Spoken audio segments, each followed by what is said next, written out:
I first began to examine the website of the Christopher L. Hubbard Foundation, I began to look very, very thorough at it. There's a lot of information there. This organization does a lot. It does quite a bit. It's very, very detailed and very meticulous in terms of how they acknowledge, recognize, and then move forward in demonstrating the gifts to the community. But as I looked at the website and I began to navigate through the mission and everything, which we'll get to, which we'll revisit actually a little later, but there were 3 words that came to mind, actually 4, 2 in particular. The other 2 are just bridges to get from one word to the next, but there were a total of 4 words with 2 in mind that really got my attention, and it reminded me of a curriculum that I wrote for the Kansas City Public Library, and as I saw that, it quickly came to me, from motivation to movement. That was the first piece that came to my mind about the Christopher L. Hubbard Foundation, from motivation to movement. We'll get more to that in a minute. There's 4 things that I have been told by numerous people, which I'm appreciative of, and I'm grateful for God for that piece, that participants that are engaged in me sharing, whether I'm doing a counseling group, whether I'm doing speaking somewhere in the country or doing some things that are local, there's 4 things that you can pretty much count on from what I've been told that you can expect to get from my piece. One is I may say something that may answer some questions that you may have. I thought that was pretty interesting. I may say something that may answer some questions that you may already have. Sometimes you have questions that you didn't know that you've had till you found the answer. And then the second thing, at times I may share something that may confirm something that you may already know. You know, confirmation is good. We need that not only to maintain our momentum, but again, to keep that necessary encouragement. So that's a good thing. I may say something that may challenge you, and this is my personal favorite here. I may say something that may challenge you to ask yourself, are you doing what you know? You know, and I like that piece in particular because that's for the group that already knows everything. So I figure, you know what, okay, well, we don't want to leave them out. So we want to make sure that everybody's able to partake in this piece. And I may say something that may challenge you to ask yourself, are you doing what you know? And then as we get ready for slide 2, which we're already there, the 4th one, I'm going to keep you in suspense, and I'm going to share with you a little bit later on. But from motivation to movement, we get motivation all the time. You know, we can get motivation by looking at the news, as Kim said, just to look at all the different things that happen in our community. We can get motivation by seeing the news. We can get motivation by reading quotes and reading books and things of that nature. We can get motivation just by thinking or reflecting on some things that we once engaged in. We can get motivation all types of ways, and we see it all the time. We see motivation comes out of new ideas.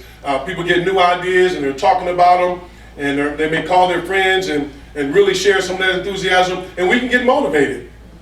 We can get motivated. And speaking of more motivation here, as I was looking at, I called a friend of mine down at the Full Employment Council, and I said, Andrea, I said, give me some information in terms of the effectiveness of some of our organizations here in the community, because a lot of times we have no idea just how effective or how much communities in the organizations in our communities are actually impacting people. And so I wanted to kind of just share this piece with you real quick as we continue to move on. We're talking about motivation. It's motivating for the Christopher L. Hubbard Foundation when we know that they're partaking and giving and doing the things that they're doing, because first of all, we know that this is geared towards high school seniors. Now, we're not ruling out any other persons that are involved in school, but right now we're focusing on the high school seniors, right when they're getting ready to actually get out. And so I want to look at these statistics here real quick. Unemployment rate, and that's nothing that's, that we're not new to hearing about. Some of us, don't raise your hand or anything, but some of us are actually involved in an unemployment rate. So we're very, very passionate about that piece as we prepare for the future with this foundation. 17.9% make up the unemployment rate.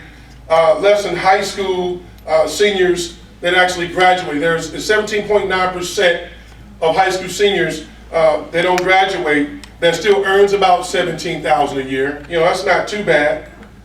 But then you have 11.2% of high school graduates that earn actually a GED or that can get a GED. They may earn about $25,000 a year.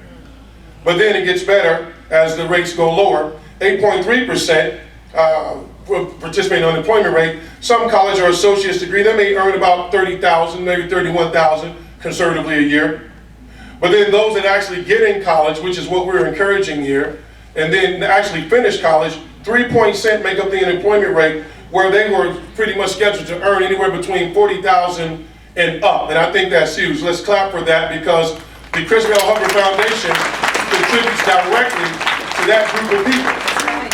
that group of people. So we're going to continue on as we look more into it. Let's go to slide number 2. If we're not already there, motivation to movement. Now here we are, slide number 3. The Obama administration. Now, whatever your presidential election interest was, that's not what we're concerned about right now. Fact is, President Obama is in office, and so it's okay to clap there. It's all right. It's okay. We need to always consider success, and that's a success story. But as the Obama administration settled in the nation's capital, one of their first agendas was to talk about 7 skills that students need. I don't want to be before you long, but I want to make sure that we present, because the information itself that I'm sharing is what's designed to motivate you. It's not about me trying to share different things and get you stirred up and jumping all over the chairs. No, we want you to be calm and under control, so that way the text and the facts itself can motivate you, because the fact is, that should motivate us, right? Yes, that's right. Here we go. 7 skills that the Obama administration had collectively decided upon. Now, maybe, I don't know if the slide doesn't, but it should, but that's okay. My guy's doing a great job. Number 1, the skills here is problem solving and critical thinking. We need that. We need that. And then we almost can use Mr. Jordan as an example, because just by his speech delivery, it's safe to accept that he obviously has that skill. So that lets us know that those that we aim towards offering the awards from the Criswell Hubbard Foundation is an accurate assessment here. Number 2, collaboration across networks and leading by influence. Once again, Mr. Jordan, definitely impactful, definitely a man of influence. We can't deny that. Number 3, one of the 7 skills that has been safe to collectively compile that we know students need is the agility and adaptability, and that's huge.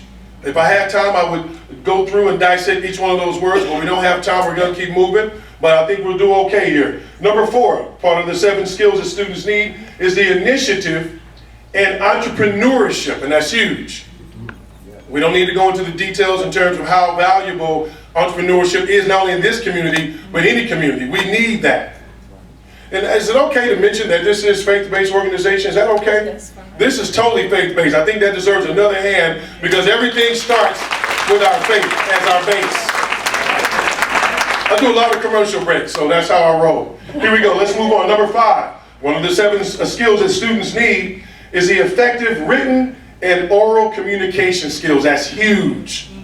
That's huge. I know I'm talking all the time with some of the high school kids, even though I deal more with the adults now as a substance abuse counselor, but prior to that, I did leadership curriculums in high schools around the area, from Lee Summit to Kansas City and all over.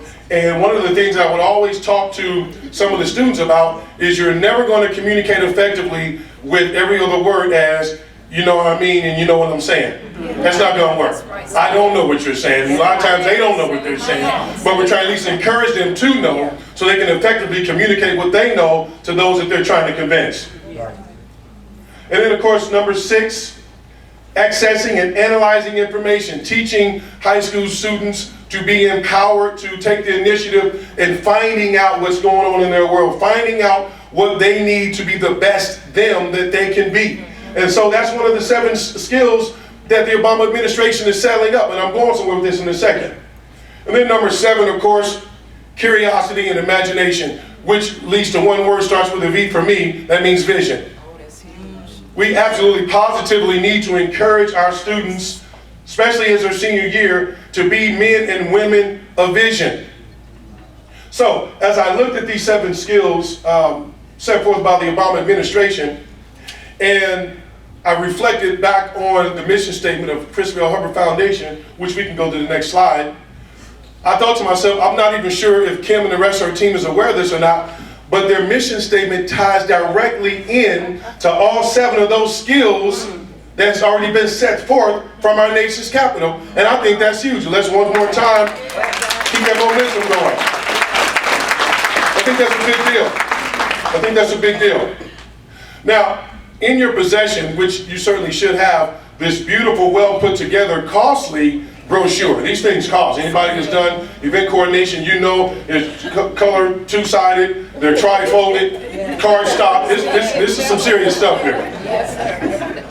So what we're going to do, if you're okay, of course, if you're uncomfortable, that's all right. But those of you that are comfortable and have the willingness to participate, we're going to actually recite in unison the mission statement, because it's very important that we are able to engage in this in such a way that allow this, by way of speaking, to get this embedded on the tablet of our heart. At least take another shot at it as we plant the seed. Here we go. The mission statement for the Christopher L. Hubbard Foundation reads, let's read together.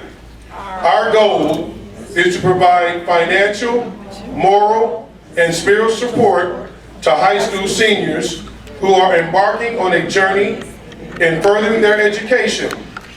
The Christopher L. Hubbard Foundation was created as a legacy in memory of a young man who not only excelled in athletics, but academics alike. We strive to ensure the next generation has the support necessary to achieve its dreams. Now, as I look at that, and we're a little bit ahead, let's go back one, I believe. We're okay, we're working through this. Let's go back just one more, my man, if you don't mind. Sure. And I kind of touched on it earlier, and I just want to make sure that we get a good visual here. We'll get there.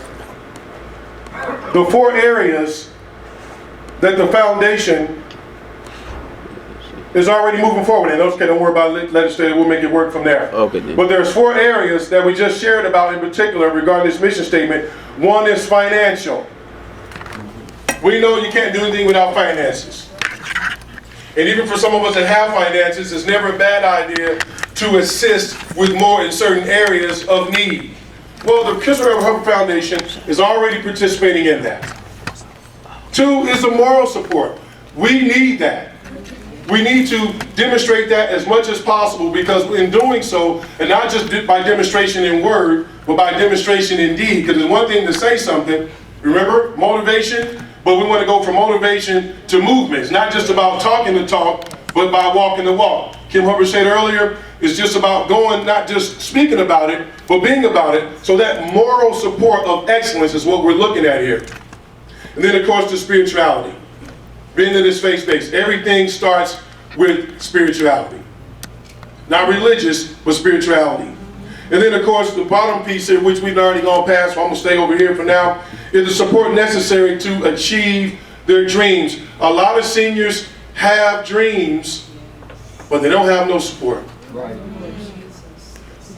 They are counting on, whether they realize it or not, I know Hogan Prep is because of the relationship here that I'm familiar with between Hogan Prep and Chris L. Hubbard Foundation. They have dreams, now they're counting on us for the support. Doesn't always have to be financial support. Mr. Jordan sat up here and said, you know, my mother is my biggest fan. I know that to be true because my mother's my biggest fan. That also counts as support.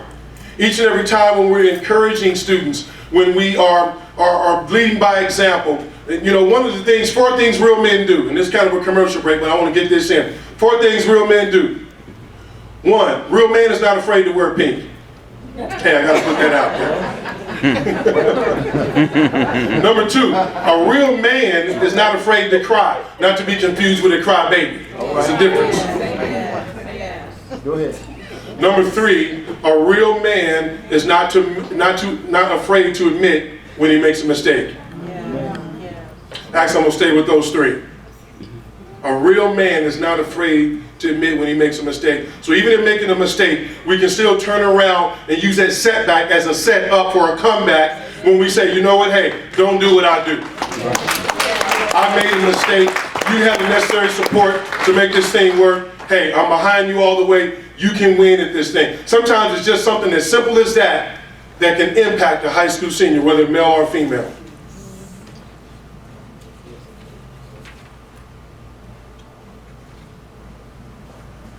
The question that I want to ask or pose to you is, what will you do next? What will you do next in order to be able to participate in the Christopher L. Hubbard Foundation? How can you participate in a way that you've never had before. It's been wonderful. We're greatly appreciative of all the tickets that's been purchased and the raffle, which has been awesome. And that is a start. But the real work is going to happen when we leave out of these doors. We talked about for motivation, now the movement. We're already past the slide, that's okay, I'm going to read it anyway. Here's movement for you. Awarding scholarships to at-risk high school seniors to assist with college expenses. That's movement. Matter of fact, after I share one, you join with me and say movement. Number 2, paying for ATT testing for college-bound students who would not otherwise be able to afford to take this mandatory examination. Movement. Providing care packages for students leaving home for the first time to attend college. Movement. Adopting families in our community during the holiday season to provide them with a warm and bountiful Thanksgiving and Christmas. Movement. It's all about going from motivation to movement. We can talk and we can get motivated and we can dialogue and ponder and communicate and do whatever we need to do, but at the end of the day, it's not just about motivation, it's about what? Movement. And before I take my seat, Kim told me how much time I have, which is okay. It doesn't take long to inspire, to motivate, especially when you're coming from the truth, because only the truth can communicate truth. Now I'm going to share this with you. I started in the beginning and I said there's 4 things. Only have given you 3. There's 4 things that people typically get out of when I share. One was answers to some questions that you might have. The second one, that I may say something to confirm something that you already know. If you're already moving forward, you're participating in the Crystal Hooper Foundation, then we don't have to tell you how valuable your acts of kindness are on a consistent basis. Number 3, I may share something that could challenge you to ask yourself, are you doing what you know? And then the 4th one, which falls in line with the final slide, but we're okay, we're going to move forward. I may say something, and I'm pretty confident that I have tonight, that may challenge you to ask yourself, are you doing what you know? But what are you going to do next? That's the 4th challenge that we're presenting before you tonight. What are you going to do next? Now, please don't misunderstand that. That in no way is presented as a directive presented out of aggression. Not at all. Because the reality is, even though God has given me the ability to speak long and strong like this, it's because in case the sound system breaks down, you can still hear me. But the reality is my heart is soft as a cotton ball, and I'm okay with that. We need more humility in our community, especially from our men. Right. I'm challenging you to ask yourself, what will you do next? How will you take all this insight and this information and this encouragement and your money that you won from the raffle that we'll announce a little later, the $250, right? How will you use that? Now, it doesn't always have to start outside the home, because reality is it starts where? In the home. That's right. It profits us nothing to look outside the home to see who we can help, when the reality is we got kids right up under our own roof that has the very same need. I'm just saying. What will we do next? Will we inspire? Will we share what we're communicating here today and celebrating here today with others? Even though Hogan Prep is the school of choice, but I don't think that it only stops there. Has anything to do with a person's socioeconomical status or their geographical location. We are about helping high school seniors to be assisted in those 7 areas of criteria that we shared with you earlier. What will you do next? I'll leave you with that challenge, and with that, my name is Gary Dumas. Thank you so very much for receiving me, and I'll take my seat for now. Thank you, Kim.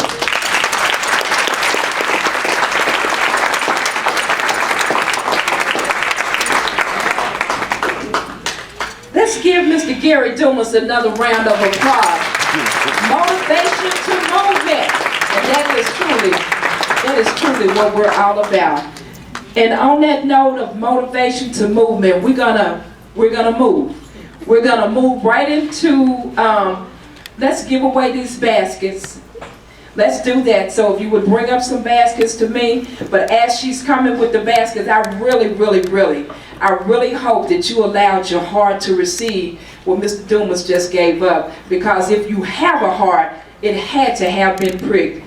Motivation to movement. Excellent piece, Mr. Dumas. I couldn't have picked a better man for the job. Let's give him another round.